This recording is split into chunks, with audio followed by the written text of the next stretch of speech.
Bienvenidos a un nuevo programa de Todo el Consejo de Dios. Con este programa queremos, deseamos y anhelamos aprender más de la palabra de Dios, poder desmenuzarla guiados por el Espíritu Santo para poder absorber las riquezas para lo cual Dios inspiró esta palabra. Y hoy vamos a terminar con el libro de Efesios y para eso vamos a contar, como siempre, con este grupo de contertulios con el cual hemos trabajado durante todos estos programas. Miguel Díez, bienvenido. Bien hallado, una vez más. Ángel Luis, bienvenido. Gracias. Y Ramón Ubillos, bienvenido también a ti. Gracias. Y te voy a pedir, Ramón, si puedes leer del capítulo 6, del versículo 14 hasta el final. Muy bien. Pues dice así en la palabra: Estad pues firmes, ceñidos vuestros lomos con la verdad y vestidos con la coraza de justicia, y calzados los pies con el apresto del Evangelio de la paz. Sobre todo, tomad el escudo de la fe, con que podáis apagar todos los dardos de fuego del maligno. Y tomad el yelmo de la salvación y la espada del Espíritu, que es la palabra de Dios. Orando en todo tiempo con toda oración y súplica en el Espíritu, y velando en ello con toda perseverancia y súplica por todos los santos, y por mí, a fin de que, al abrir mi boca, me sea dada palabra para dar a conocer con denuedo el misterio del Evangelio, por lo cual soy embajador en cadenas, que con denuedo hable con él como debo hablar, para que también vosotros sepáis mis asuntos y lo que hago. Todo os lo hará saber Tíquico, hermano amado y fiel ministro en el Señor, el cual envié a vosotros para esto mismo, para que sepáis lo tocante a nosotros y que consuele vuestros corazones. Paz sea a los hermanos y amor con fe de Dios Padre y del Señor Jesucristo. La gracia sea con todos los que aman a nuestro Señor Jesucristo, con amor inefable. Amén.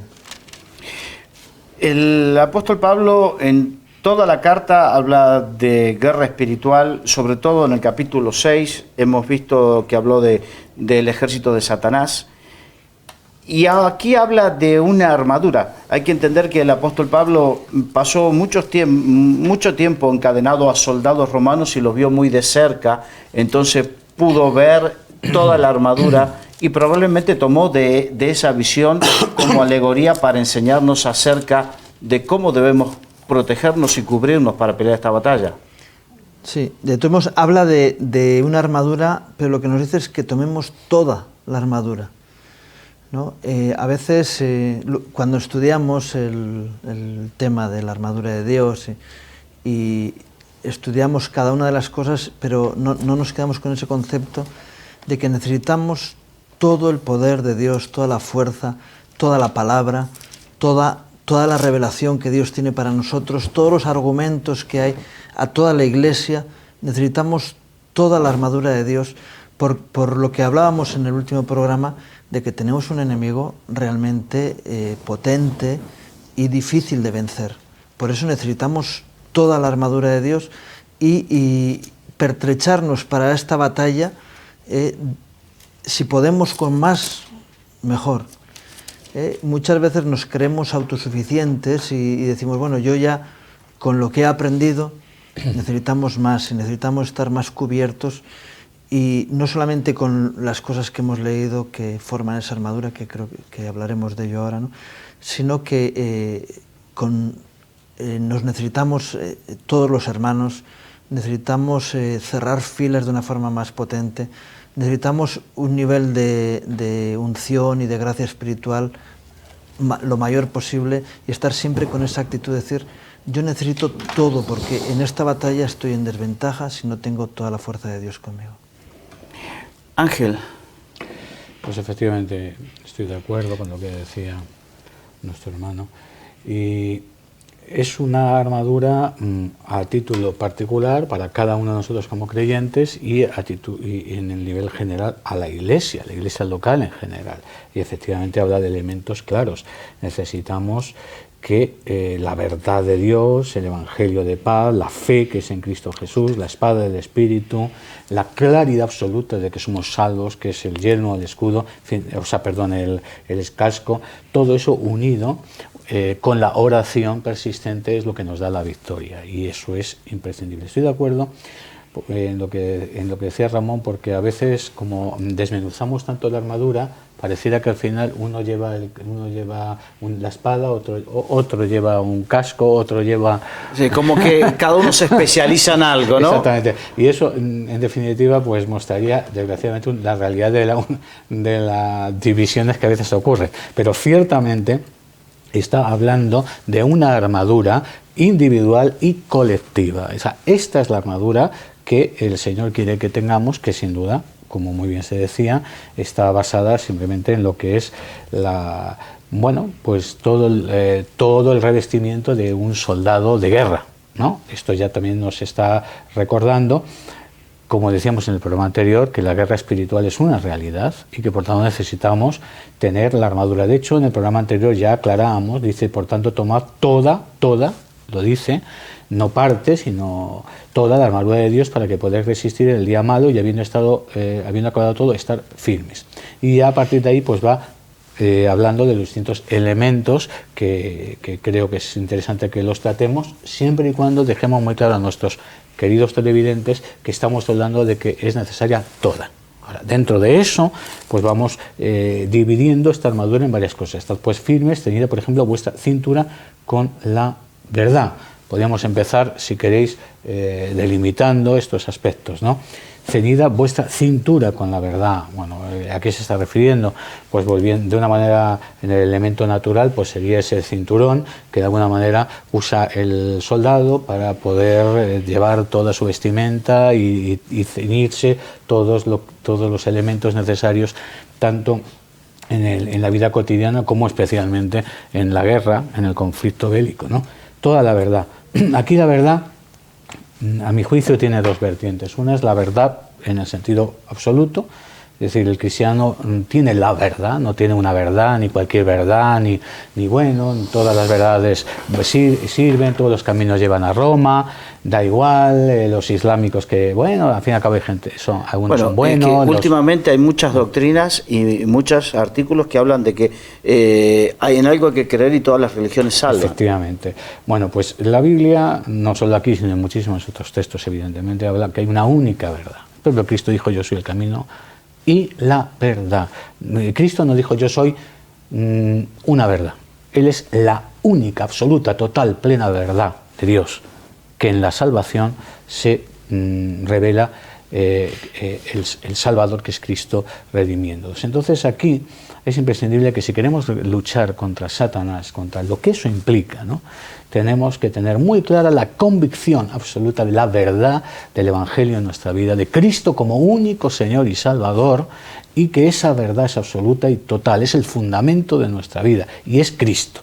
Y al mismo tiempo la verdad aquí, y en el original también nos da la idea, nos habla también de la verdad en el sentido de fruto, en el sentido, o sea, yo tengo la verdad de Dios, pero yo quiero vivir en la verdad, porque yo puedo tener verdad, Dios es verdad, y al mismo tiempo querer un poco deslizarme en otras cosas que me convengan más, ¿no? La verdad de Dios que me hace a mí ser veraz.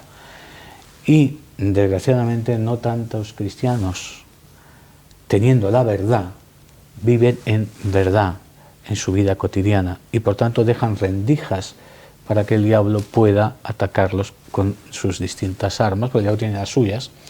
Conozco muchos cristianos que aman mucho a Dios y que dicen tener la verdad de Dios, pero a la verdad, cuando tienen que firmar un papel, por ejemplo, con Hacienda, bueno, pues lo firman o no lo firman, dependiendo de las conveniencias, y la verdad es relativa.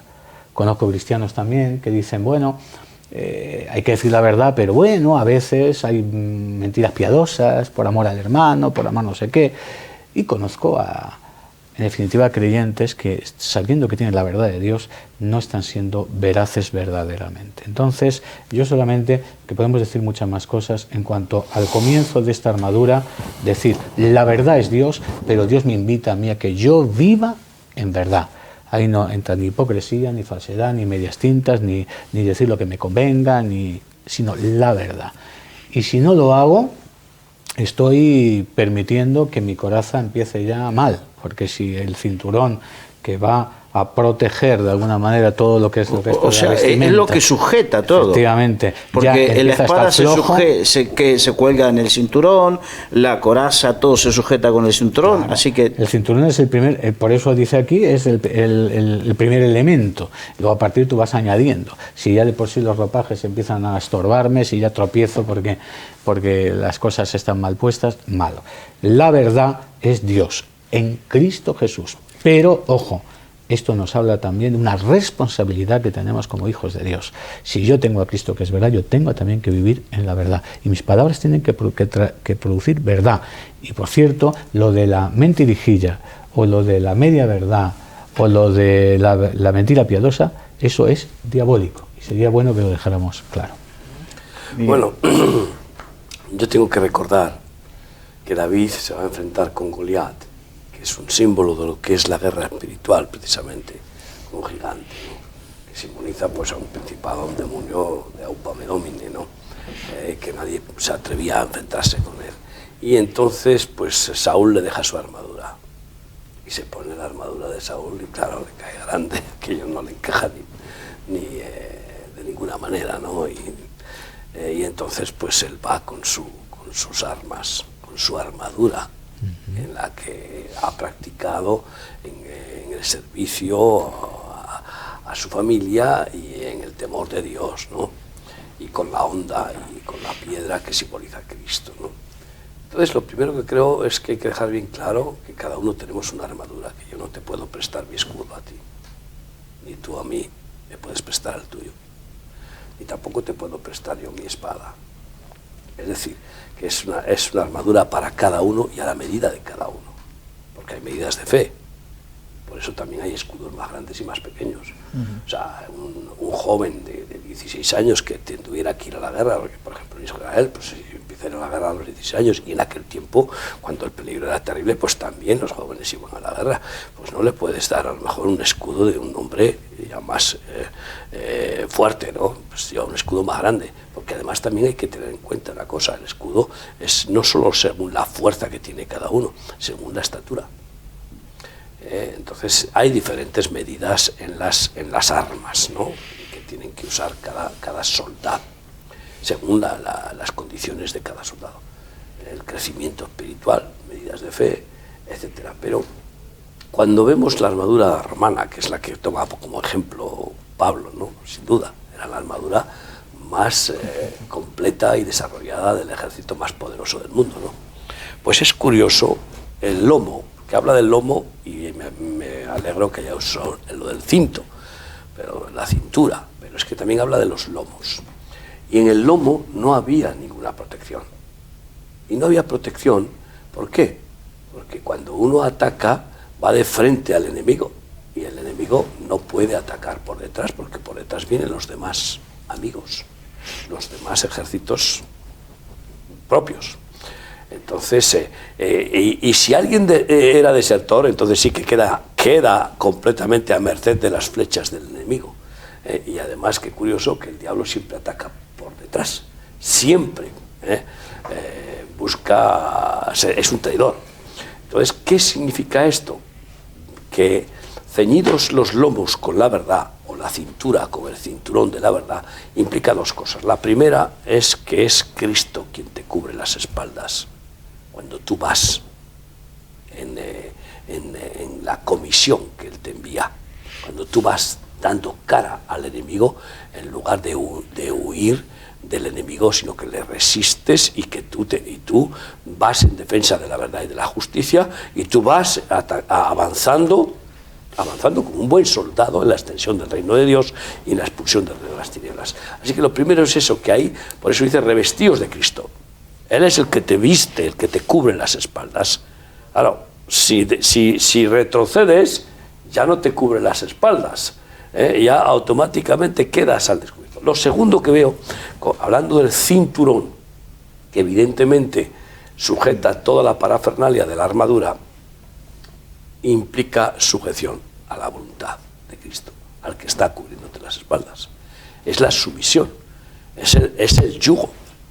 Eso es ceñido, es estar ceñido con Cristo, sujeto a su voluntad. Ese es el cinto de la verdad que nos sujeta y que sujeta todas las armas, para que las usemos no en la carne, sino guiados por el Espíritu de Dios en la voluntad de Cristo, bajo su dirección. Él es el que nos dice: pelea ahora con la espada, o ahora cúbrete con el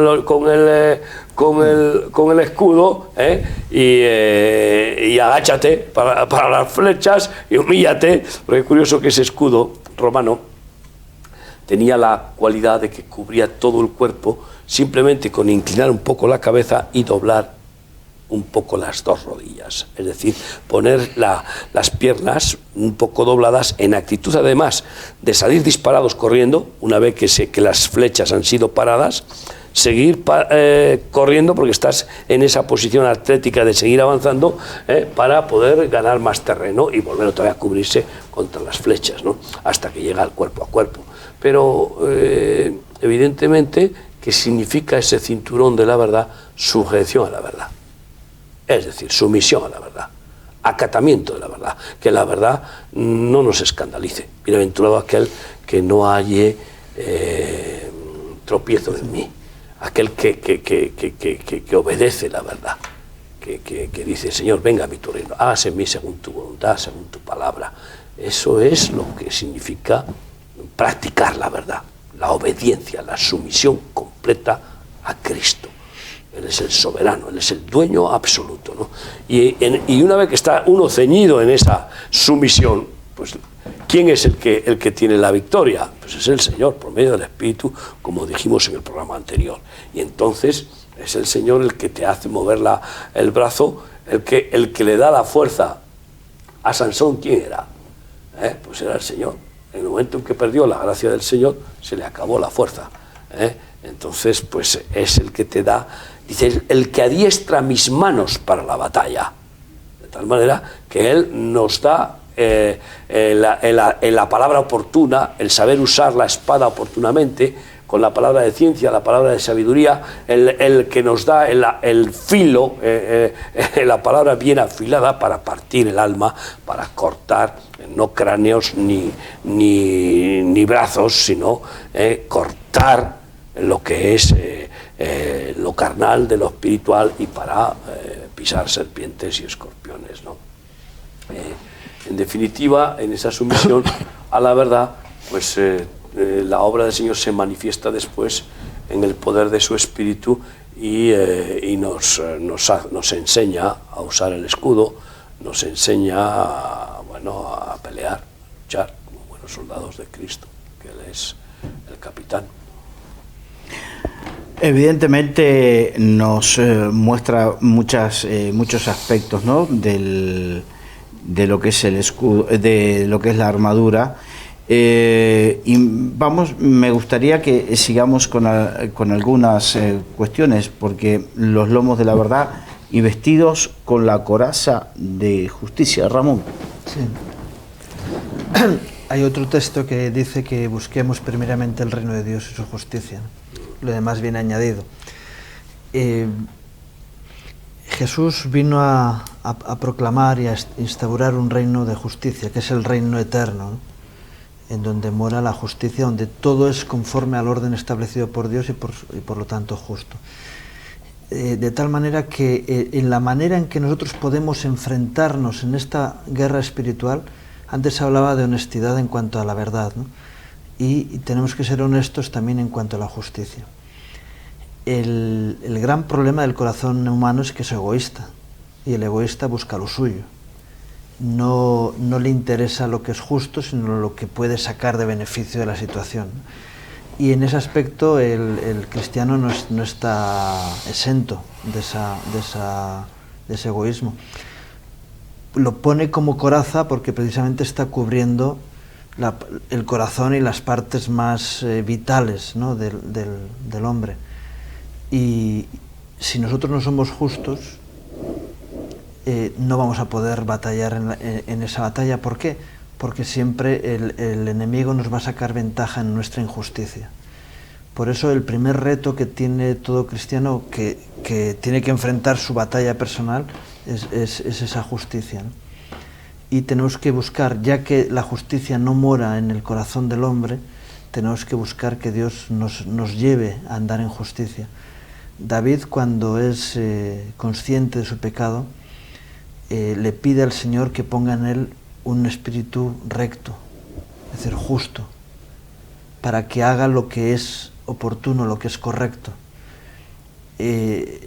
Precisamente él había caído por todo lo contrario, por haber dado cancha a su carnalidad en lugar de haber hecho lo que era correcto, oportuno, ¿no? De tal manera que es el reto personal que tenemos, es decir, yo tengo que ser un valedor de la justicia, tengo que luchar por la justicia, pero empezar por mí mismo, ¿no? Para que yo pueda actuar justamente. Muchas veces nos vamos a encontrar faltos en esa justicia, pero tenemos que buscar que Dios nos lleve a ser justos para poder pelear esa batalla, porque si no, el diablo nos va a llevar al descrédito, se va a manifestar nuestra injusticia y ahí va a tener ventaja el enemigo también en nuestro testimonio con las personas que nos rodean, etcétera, etcétera. Vamos a ir perdiendo la batalla por una realidad personal propia, ¿no? Y luego el otro aspecto de justicia que podemos ver es que tenemos que luchar por la justicia, es decir, instaurar ese reino de justicia y llevar un mensaje de justicia a los que nos rodean. Ángel. Sí, estoy totalmente de acuerdo, y empezando primeramente por la propia justicia de Dios en nosotros, sin ella, sin la cual seríamos personas derrotadas. Es decir, no podemos enfrentarnos contra el diablo si no es porque ya hemos sido justificados por la sangre de Cristo, que nos ha limpiado, nos ha restaurado, nos ha hecho hijos de Dios y por tanto nos ha hecho más que vencedores. Si no estamos justificados, por muchas corazas que nos queramos poner humanas, de filosofías, de religiones, ¿no?, de obras, de ritos, de santos a los que adoramos, no servirá de nada, porque seremos claramente derribados. De hecho, dice que nuestras justicias son como trapos de inmundicia. Efectivamente, que en el original sería como trapos de menstruación, o sea, es decir, como trapos sucios de aquel tiempo, me refiero, ¿no? Efectivamente, primero, la justificación por el poder sobrenatural de Cristo me hace más que vencedor. Y a partir de esa justificación, entonces estoy preparado para resistir al diablo y para avanzar en el reino haciendo su voluntad, y claramente, como mencionaba Ramón, pues también deseando que la justicia de Dios se haga real en mi vida, en mis frutos y en todo lo que me rodea.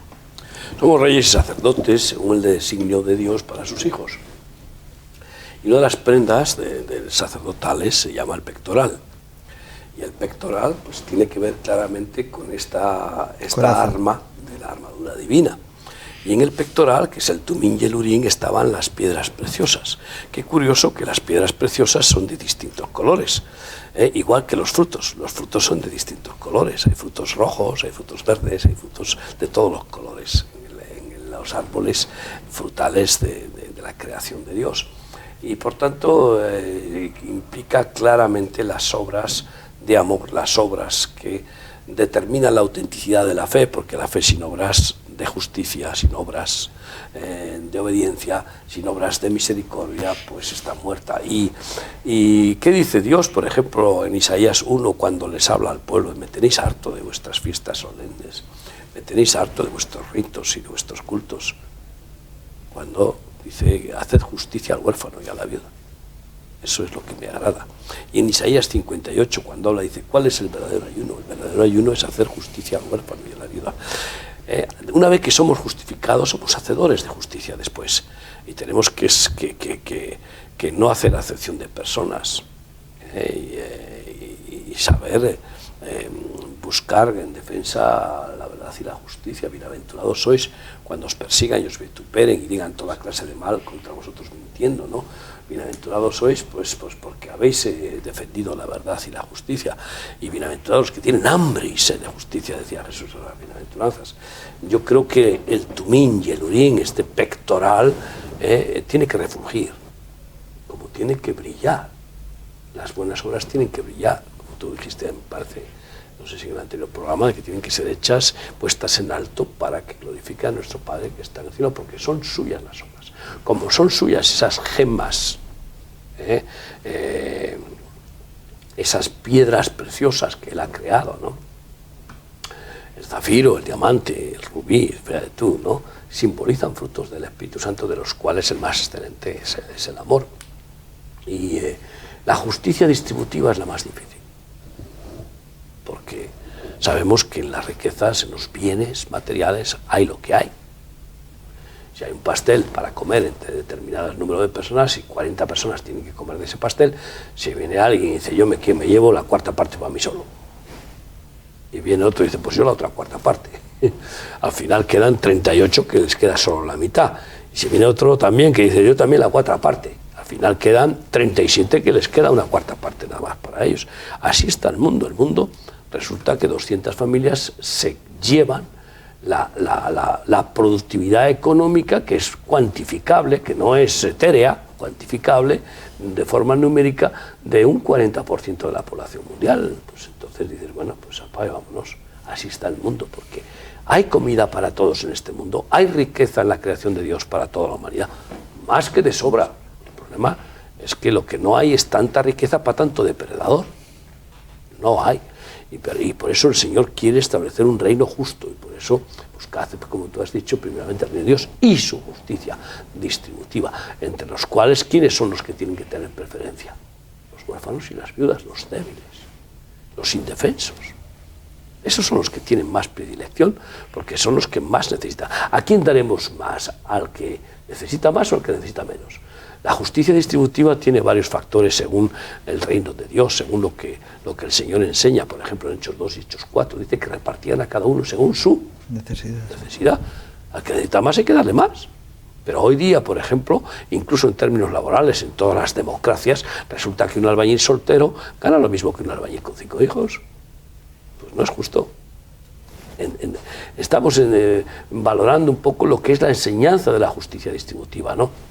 Y aquel que le da le concede caprichos costosos a sus hijos, además de convertirles en unos egoístas, en unos caprichosos y despilfarradores, y por lo tanto perjudicarles, resulta que les está quitando a los que están muriendo de hambre de lo mínimo que necesitan para poder sobrevivir. Pues esa es la conciencia responsable de la justicia distributiva que Dios quiere poner en sus príncipes, en su reino justo, ¿no? Y ese pectoral, pues es lo que va por delante. ¿Qué sucede? El soldado corre, ¿verdad? Es una carrera, como dice también Pablo, la carrera. ¿Qué es lo que tiene que tocar la cinta de la meta en los corredores profesionales? ¿Con qué rompen la cinta de la meta para proclamar que han sido los primeros? ¿Con la cabeza? ¿Con qué? ¿Con la mano? Con el pecho. Es lo que va por delante. Cuando corremos, ¿cómo corremos? ¿Con la cabeza así por delante? Corremos, lo que va primero siempre en la postura del corredor es el pecho. Y de nada sirve tener mucha espada, tener mucho escudo y no tener peto. De nada sirve. Estás expuesto claramente a la herida mortal del enemigo, porque eres un hombre muy hablador, pero lo dice bien claro 1 Corintios 13, si tengo lenguas humanas, etcétera, tengo toda la fe y tengo, vamos, palabra de ciencia y vamos, la repera, y no tengo amor, no tengo nada. El peto de la justicia para mí es claramente el amor con hechos, el amor activo, el amor que da su vida por el amado, que comparte, que reparte, y que reparte justamente. Algunos ya sabes cómo reparten. Esto para mí, esto para ti y esto para mí. Esto para mí, esto para ti y esto para mí. Así que se han dado 4 veces a sí mismos y 2 al otro. Porque empiezan por darse a sí mismo y terminan por a sí mismo y vuelven a empezar otra vez.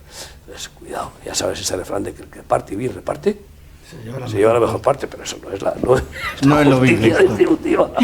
Vamos a continuar, así podemos tocar todos los puntos.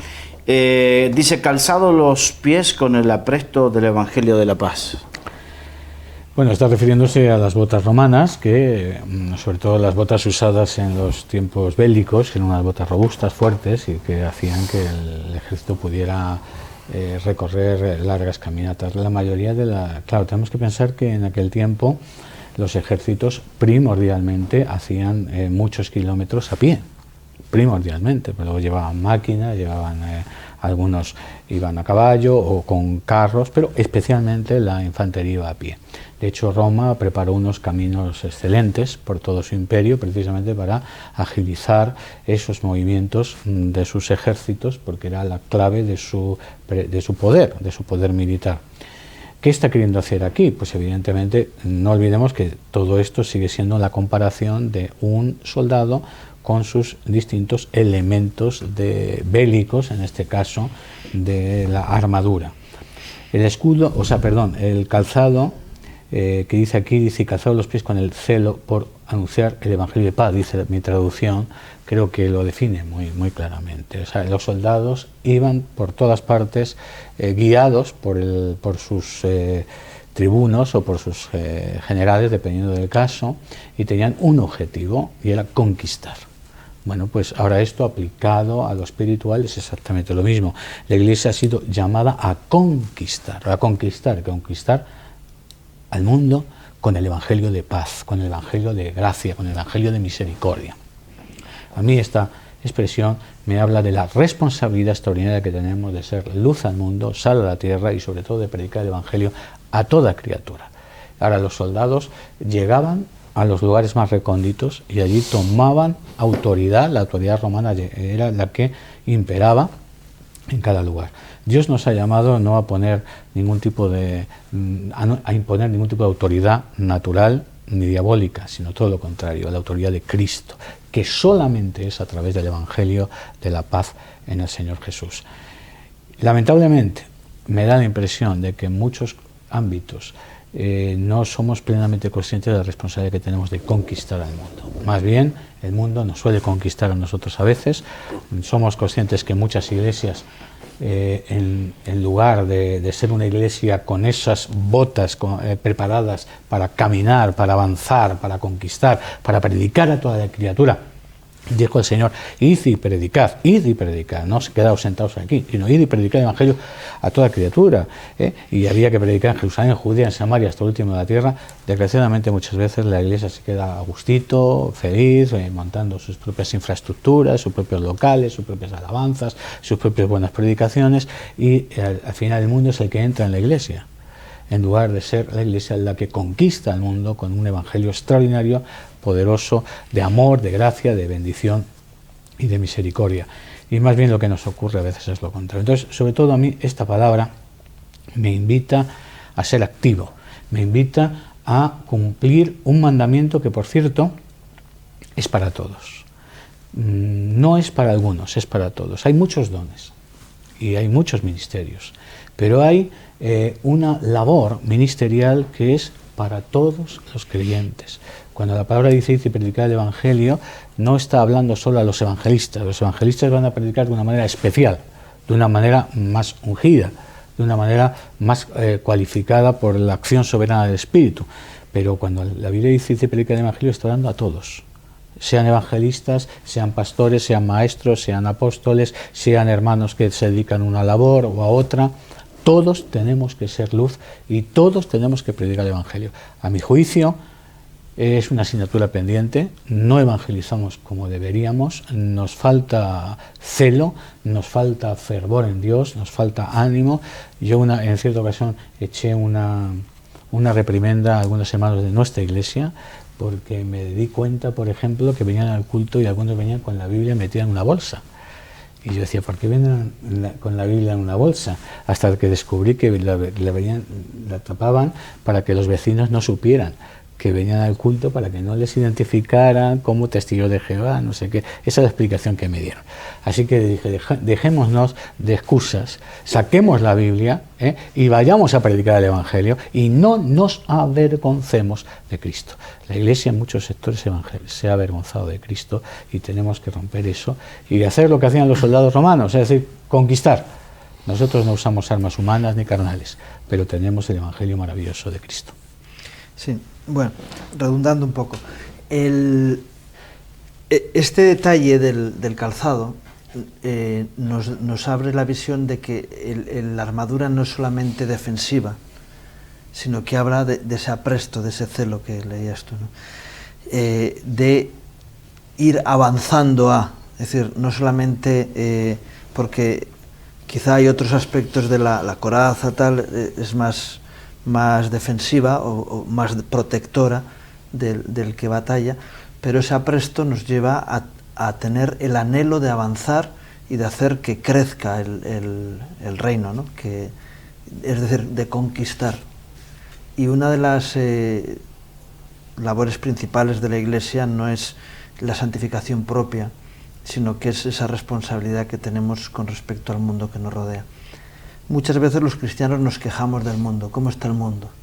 Cada vez el mundo está peor. Y no nos damos cuenta de que la responsabilidad de cómo está el mundo es nuestra, porque la Iglesia es el único que tiene argumentos para poder cambiar la dirección en la que va el mundo.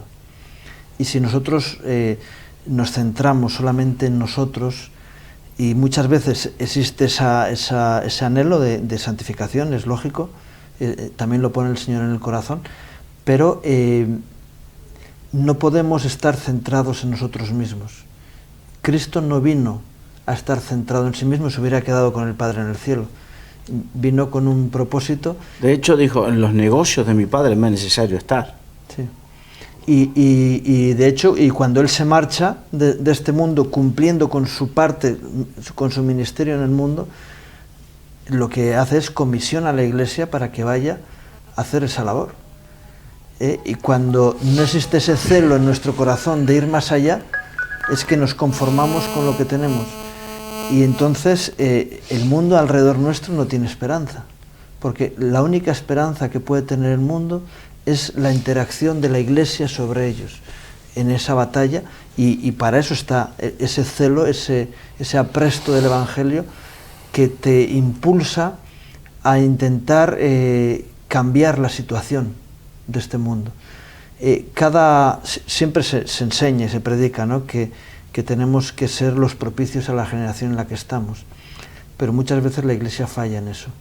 ¿Por qué? Porque estamos tan preocupados de nuestras propias batallas internas, perdemos el tiempo tanto en nuestras luchas dentro de la Iglesia o dentro del corazón de uno, que uno no tiene ese celo por llevar el Evangelio más allá.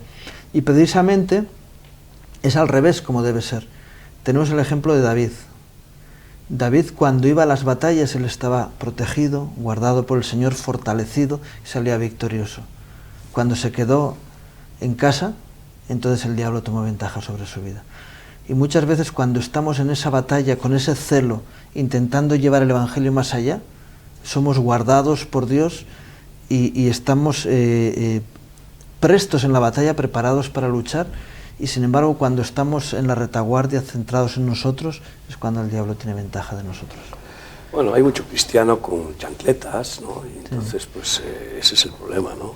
Y con la toalla para ir a la playa. Para ir a la playa o para estar por casa. Y se ha dado el caso de ministros del Evangelio que han vivido en la misma capilla, tienen lo que se llama la casa parroquial, entonces casi ni se tienen que quitar las zapatillas y bajan de su casa de estar tomando el té o el café al púlpito, ¿no? Y luego ya se van otra vez a su casa y a lo mejor se tiran años en esa parafernalia, ¿no? Hay de todo, ¿no?, en la vida del Señor, pero claramente nos está mostrando lo que son las botas, que tienen varios propósitos. El primero, correr, es decir, el tiempo es corto, y evangeliza a tiempo y fuera de tiempo. Evangelizar, confesar el nombre de Jesús, porque si no, Él no nos confesará delante del Padre, porque en ello va la vida de muchas personas que se van yendo al infierno cada día al morirse. Pero segundo, lo más importante también, y lo que veo, es que es un evangelio de la paz. Para empezar, también las botas nos preservan del polvo del mundo. Ten en cuenta que, muy bien, los soldados enemigos, o sea, los demonios pueden atacarnos, y para eso están las otras armas, pero en la tierra, en el mundo, hay tres enemigos: el demonio, el mundo y la carne. El mundo está lleno de bacterias, lleno de alimañas, y entonces uno debe de protegerse del mundo. Y el que ama al mundo, el amor del Padre no está en él. Ese apresto del Evangelio nos eleva del mundo. no tocamos esto, caminamos sobre el mundo, pero no somos parte del mundo, nos separa del mundo.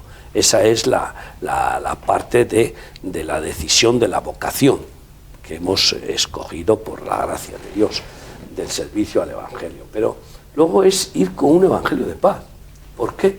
No hay paz donde no va Jesús. Donde no está Jesús no hay paz. Nos encontramos con un mundo en guerra desde que Adán y Eva pecaron, es un mundo en guerra. Lo primero que consiguió Satanás, nada más que pecaron Adán y Eva, es que después en los hijos que tuvieron el uno matara al otro. Entonces llevamos un evangelio de paz, de shalom, la paz verdadera, que solo Jesús da a través de su palabra perfecta, ¿no? Y somos pacificadores, y por eso, donde quiera que llegamos, lo primero que tenemos que decir es lo que decía Jesús: paz a vosotros, y el reino de los cielos se ha acercado a vosotros, ¿no?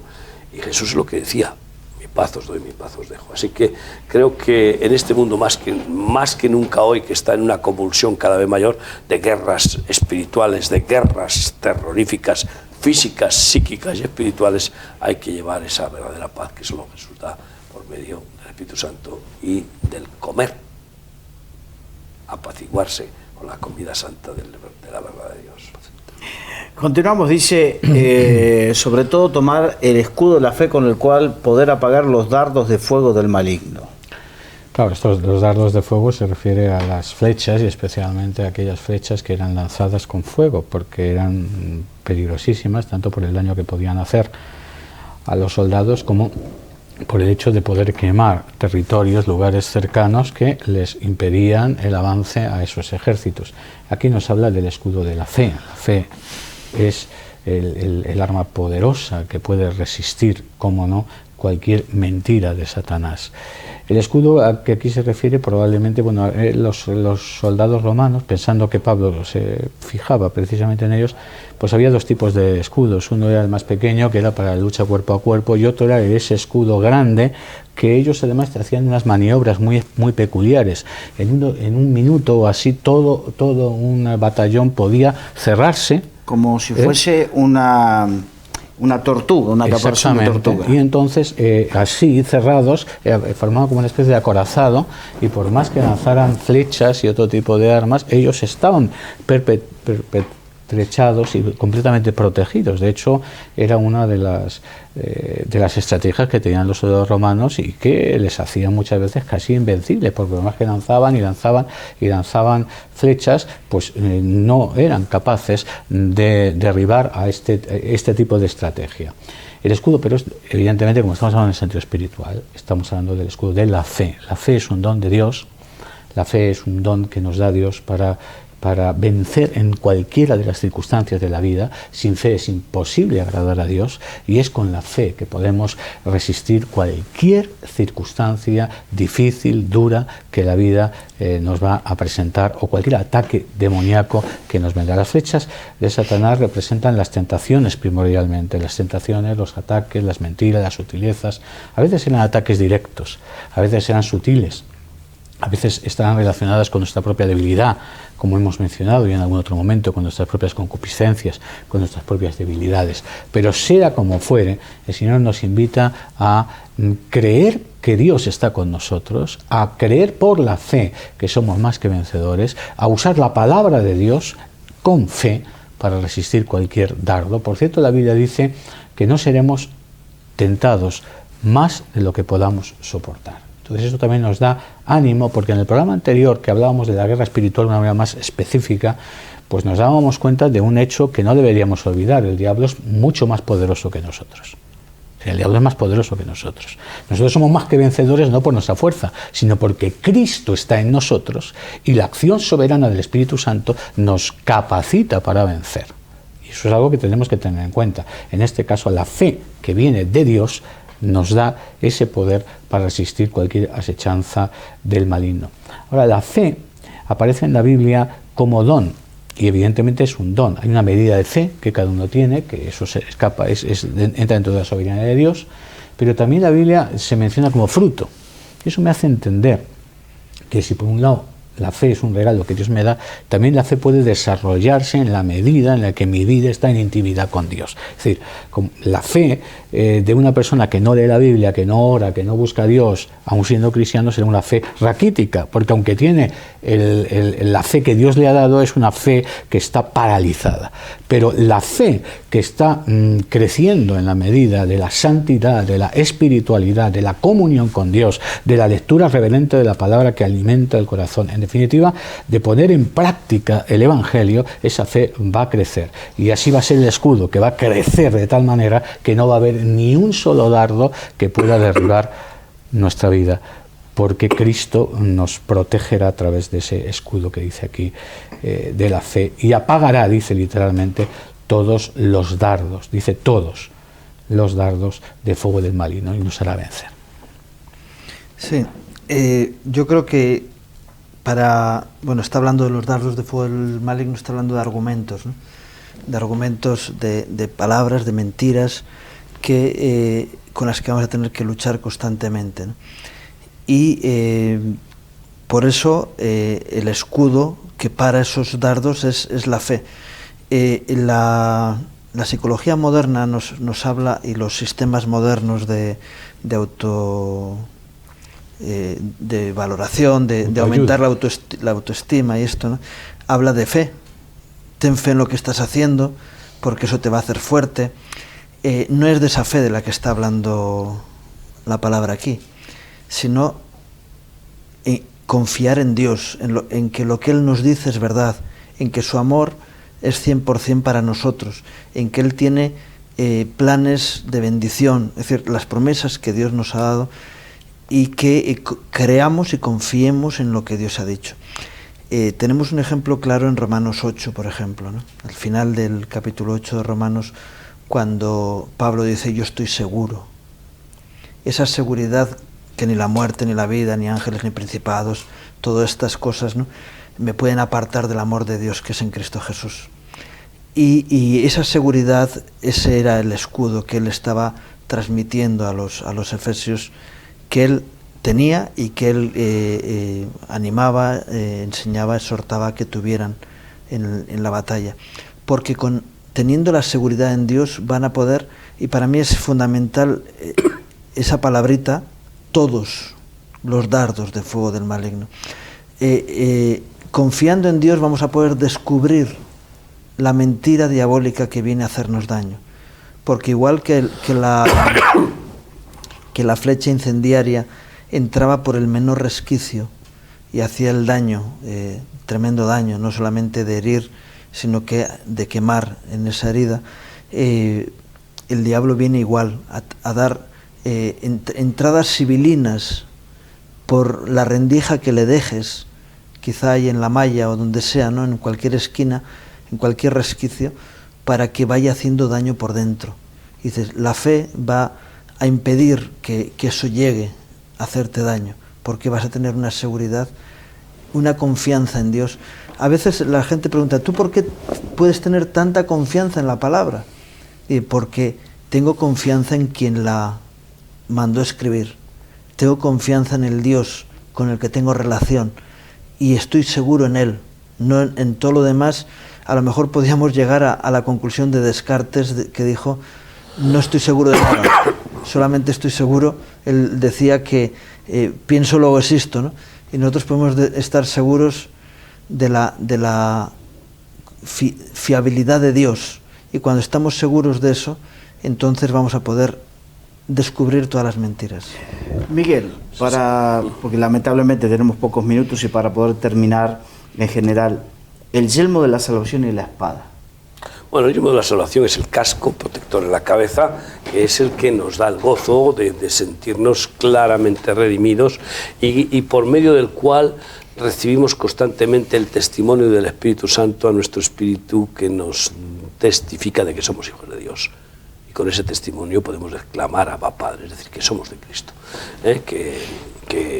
Bueno, pues que Dios no nos condena, que Dios no nos reprueba. ¿Y qué condenación hay si Él no nos condena? De tal manera que estamos redimidos, rescatados, y nuestros nombres están escritos en el libro de la vida. Ese es el yelmo de la salvación, que nos produce el gozo y que además nos protege de la herida de muerte en la cabeza. porque el que desconfía de la salvación pues ya le dio ventaja al diablo de que le ha robado lo más importante, ¿no? Que es esa seguridad. Una de las cosas que no aseguran, por ejemplo, el Islam, pues tú le preguntas a un musulmán, ¿tú crees que vas al cielo, que eres salvo cuando te mueras? Si Alá quiere. No tiene yelmo de salvación. El cristiano tiene el yelmo de la salvación porque tiene el testimonio del Espíritu Santo de esa salvación. Y luego la espada, pues sin lugar a dudas, es la palabra de Dios, que es como una espada que corta de doble filo, que parte el alma, que separa lo carnal de lo espiritual, y que tenemos que usarla para matar al hombre de pecado, no para acariciar los oídos, como se usa muchas veces, no para realizar manifestaciones de elocuencia, de diplomacia, de grandilocuencia, ¿no? y agradar a los oídos, ¿no? La espada de dos filos debe partir el alma y debe de descubrir lo oculto de los corazones y debe de revelar la verdad eterna de Dios y debe de purificar, ¿no? Y lavar los corazones. Es también a su vez plan para nuestros pies la palabra de Dios, pero toda la palabra es buena y útil y necesaria para redarguir, para enseñar, para corregir, exhortar, amonestar, etc. Así que la espada tiene que ser usada por el doble filo, tiene que ser usada en el sentido integral. No se puede escoger una parte de la espada y luego otra, ¿no? Y es el arma con la cual se enfrenta uno al enemigo, responde con la verdad a la mentira. Cuando Satanás tentó a Jesús, lo único que hizo es responderle con la espada de la palabra de Dios. Solo a tu Dios adorarás. Cuando le propuso ofrecerle todo el mundo si me adorares, ¿no? Respondió con la palabra, respondió con la Shema, con nada menos que con la verdad más importante de la Torá, Y bueno, pues con respecto a la fe, que yo quería haber dicho solo una cosita, y es que como dice 1 Juan 5:4, ¿qué es lo que vence al mundo sino nuestra fe? ¿Quién es el que ha vencido al mundo sino aquel que ha creído que Jesucristo es el Hijo de Dios? Y con la fe se mueven montañas. Ahora, evidentemente, hay personas que creen que tienen fe, pero tienen fe humana, fe religiosa, o fe sentimental, o fe intelectual. Pero la fe es un don de Dios, la fe divina es otra cosa. Y algunos creen que tienen fe, y Jesús les dice, mira a ver, no sea que la luz que crees que hay en ti sea tinieblas. La fe la da Dios. ¿Y cómo sabemos que hay una fe divina? Pues muy sencillo, cuando tiene el absoluto respaldo de Dios y te produce la victoria. Y te produce la victoria, porque algunos creen, Pedro por ejemplo, le dice a Jesús que él dará la vida por él, y lo dice como si tuviera fe. Y resulta que luego le traicionó 3 veces en el mismo día antes de que cantara el gallo. ¿Qué fe tenía? No tenía la verdadera fe de Cristo. Sin embargo, luego Jesús le dice, yo he orado por ti para que tu fe no te falte. Aunque has caído, aunque me vas a negar 3 veces, que la fe que yo he puesto en ti, esa no la pierdas, porque si no, el que ha perdido la fe, ya ha perdido todo. Creo que hemos llegado ya al final del libro de Efesios. Solamente lo que resta serían los saludos. La oración. Y, bueno, orando en todo tiempo. Sí, ya habló Ángel Luis al principio de eso. Solamente nos queda decirles que vamos a comenzar con el libro de Gálatas. Agradecerte, Miguel, por tu presencia, Ramón, Ángel Luis, y Dios mediante nos volvemos a encontrar ya, como dije recién, con el libro de Gálatas.